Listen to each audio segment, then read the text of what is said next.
नमस्कार। आज है दिसंबर की 24 तारीख, दिन शनिवार। बिहार की खबरों के साथ मैं हूं पंकज प्रियदर्शी। अब सुनिए बिहार के समाचार। पहले मुख्य समाचार। बिहार राज्य में भी पारा गिरा, ठिठुरन बढ़ी। 26 तारीख से बंद हो सकती है सभी सरकारी स्कूल। हारी में ईंट भट्ठा चिमनी में ब्लास्ट से 6 लोगों की मौत हो गई। और मोदी सरकार का ऐलान, साल तक और मिलेगा मुफ्त राशन। जानेंगे बिहार की खेल की खबरें भी। अब समाचार विस्तार से सुनते हैं। राजधानी समेत पूरे राज्य में इन दिनों भीषण ठंड की चपेट में है। ठंड और घने कोहरे की वजह से जनजीवन पर भी असर पड़ा है। मौसम विभाग ने अपने पूर्वानुमान में कहा कि अगले एक सप्ताह तक शीतलहर से राहत मिलने की उम्मीद नहीं है। हालांकि दिन में धूप निकलने से अधिकतम तापमान अब भी सामान्य से अधिक दर्ज किया जा रहा है, लेकिन न्यूनतम तापमान 10.6 डिग्री सेल्सियस तक दर्ज किया जा रहा है। ठंड की वजह से लोग सुबह शाम अपने घरों से बाहर निकलने से परहेज कर रहे हैं। वहीं सुबह और शाम घना कोहरा छाने की वजह से यातायात पर भी खराब प्रभाव पड़ रहा है। दर्जनों ट्रेनों घंटों विलंब से चल रही हैं। मौसम विभाग से प्राप्त जानकारी के अनुसार राजधानी का अधिकतम तापमान 24.2 डिग्री तथा न्यूनतम तापमान 10.6 डिग्री सेल्सियस दर्ज किया गया है। वहीं राज्य में ठंड के मद्देनजर सरकार ने सभी जिलाधिकारियों को स्कूल बंद रखने को लेकर निर्णय लेने को कहा है। शिक्षा विभाग के अपर मुख्य सचिव दीपक कुमार सिंह ने सभी डीएम को पत्र लिखा है। पत्र में कहा गया है कि बढ़ती ठंड के कारण अभिभावक व शिक्षक संघ ने विद्यालय बंद कराने का अनुरोध किया है। ऐसे में सभी डीएम ठंड की समीक्षा कर स्कूलों को 26 से 31 दिसंबर तक बंद रखने पर विचार कर रहे हैं। पूर्वी चंपारण जिले के रामगढ़वा थाना क्षेत्र अंतर्गत नीलगिरी में एक ईंट भट्टे से शुक्रवार को आग लगने के दौरान चिमनी में ब्लास्ट हो गया, जिससे 6 लोगों की मौत हो गई तथा चिमनी मालिक सहित 6 लोग जख्मी हो गए। करीब 20 लोगों के लापता होने की खबर भी आ रही है। जख्मी लोगों को बेहतर इलाज के लिए स्थानीय पीएचसी में भर्ती कराया गया है। यह हादसा शुक्रवार को 6:30 पर हुई।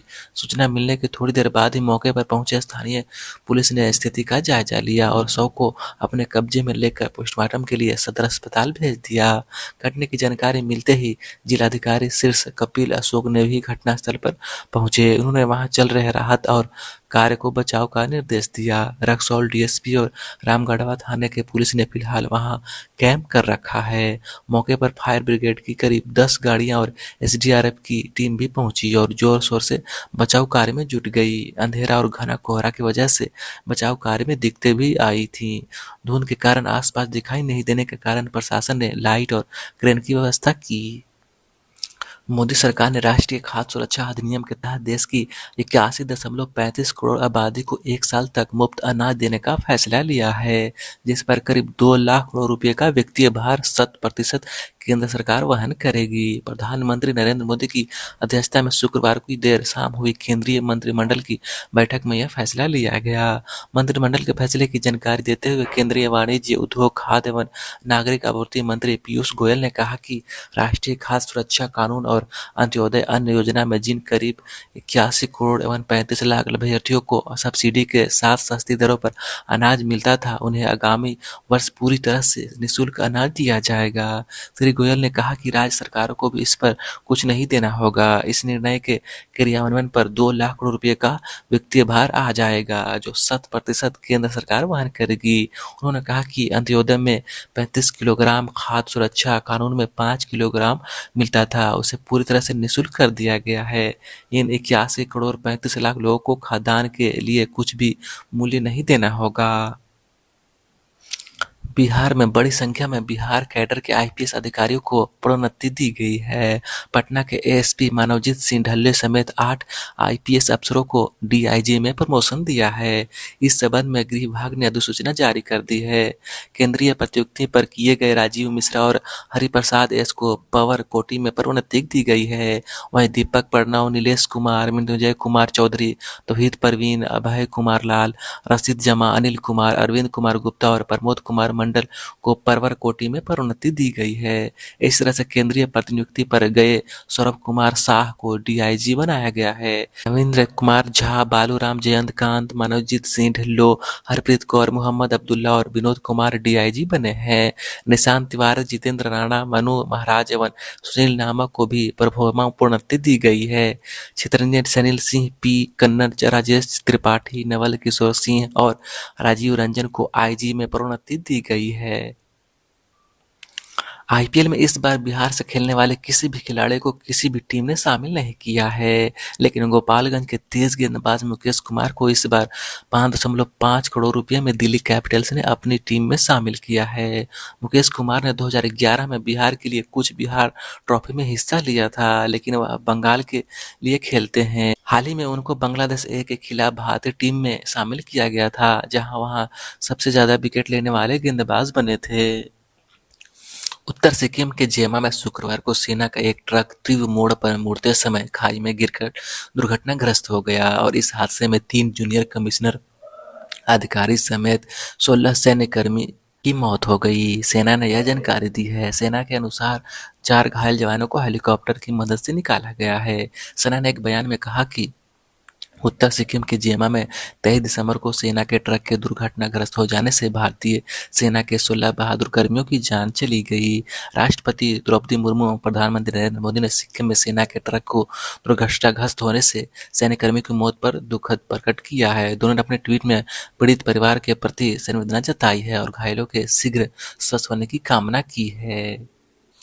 मुख्यमंत्री नीतीश कुमार ने नॉर्थ सिक्किम के जेमा में सेना के ट्रक के खाई में गिरने से 16 जवानों की मौत पर गहरा दुख प्रकट किया है। उन्होंने घटना को अत्यंत दुखद बताते हुए शोक संतप्त परिवारों के प्रति गहरी संवेदना व्यक्त की है। मुख्यमंत्री ने कहा कि राष्ट्र इन वीर जवानों को देश की सेवा और प्रतिबद्धता के लिए हमेशा आभारी रहेगा। उन्होंने हादसे में घायल जवानों के शीघ्र स्वस्थ होने की कामना की है। मुख्यमंत्री नीतीश कुमार ने मैथिली के साहित्यकार अजीत आजाद एवं प्रसिद्ध समाज वैज्ञानिक और कवि बद्री नारायण वर्ष को 2022 का साहित्य अकादमी पुरस्कार मिलने पर प्रसन्नता व्यक्त करते हुए बधाई एवं शुभकामनाएं दी। मधुबनी के रहने वाले अजीत आजाद को मैथिली भाषा में लिखी पुस्तक पेन ड्राइव में पृथ्वी के लिए यह सम्मान दिया गया है, जबकि भोजपुर में रहने वाले प्रसिद्ध समाज वैज्ञानिक और कवि बद्री नारायण को हिंदी कविता संग्रह तुमड़ी के शब्द के लिए साहित्य अकादमी पुरस्कार दिया गया है। मुख्यमंत्री ने अपने शुभकामना संदेश में कहा कि यह बिहार के लिए बेहद गर्व की बात है। उन्होंने कहा कि बिहार से ताल्लुक रखने वाले दोनों रचनाकारों को इस उपलब्धि पर संपूर्ण बिहारवासियों को गर्व है। बिहार श्रम संसाधन विभाग के तत्वाधान में 2 दिवसीय नियोजन सह व्यावसायिक मार्गदर्शन मेले का सफल आयोजन दीघा औद्योगिक प्रशिक्षण संस्थान परिसर में किया गया। नियोजन मेले में 1339 युवाओं को नौकरी मिली। इस नियोजन मेला का मुख्य उद्देश्य युवाओं को निजी क्षेत्र में रोजगार का अवसर उपलब्ध कराना था। नियोजन मेले में कई नियोजकों के द्वारा आवेदकों का ऑन स्पॉट चयन किया गया। नियोजन मेले कार्यक्रम में कुशल युवा कार्यक्रम के तहत जिले में उत्कृष्ट प्रदर्शन करने वाले 3 ट्रेनिंग सेंटर को प्रसारित पत्र देकर उनका उत्साहवर्धन किया गया। साथ ही कुशल युवा कार्यक्रम के उत्कृष्ट प्रदर्शन करने वाले छात्र छात्राओं को ट्रेनिंग प्रदाताओं को भी प्रस्तावित प्रदान किया गया। इस 2 दिवसीय नियोजन मेले में निजी क्षेत्र के विभिन्न सेक्टर या health service, finance, automobile sales एवं शिक्षा, इंश्योरेंस, सिक्योरिटी इत्यादि के स्थानीय एवं बाहरी कुल 46 नियोजकों द्वारा 8 सरकारी विभागों द्वारा अपनी विभागीय कार्यक्रम योजनाओं के बारे में जानकारी प्रदान करते हुए भाग लिया गया। दोनों दिनों में कुल 11,251 लोग आए, जबकि कुल 8,749 लोगों ने नियोजन हेतु अपना बायोडाटा दिया, जिसमें से एनसीए पोर्टल से निबंधित कुल 2,809 ने मेले में भाग लिया। प्राप्त अभिवादन के विरुद्ध कुल 1,339 लोगों को नियोजन हेतु चयनित किया गया। अब खेल के समाचार। पहली पारी की बढ़त लेने के बावजूद बिहार की टीम रणजी ट्रॉफी में मणिपुर के खिलाफ जीत से चूक गई। मैच के चौथे दिन और अंतिम दिन बिहार की गेंदबाजी भोजन के बाद खराब रही और जरूरी आखिरी 5 विकेट नहीं ले सके।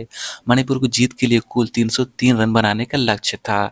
उसने मैच समाप्त होने तक लगभग 8 विकेट पर 248 रन बनाए। इस मैच से बिहार को 3 और मणिपुर को 1 अंक मिला।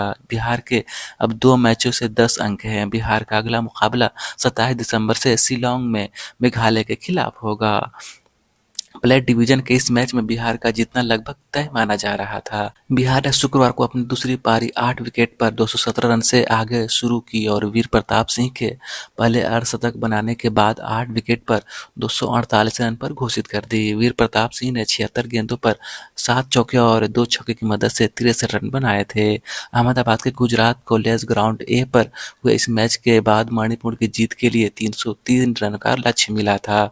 उसकी शुरुआत बिल्कुल खराब रही और 108 रन पर 5 विकेट खो दिए, लेकिन इसके बाद डेब्यू कर रहे विकास सिंह के साथ लंगाछोनिया ने छठे विकेट के लिए 65 रन को जोड़कर बिहार को संघर्ष पर मजबूर कर दिया।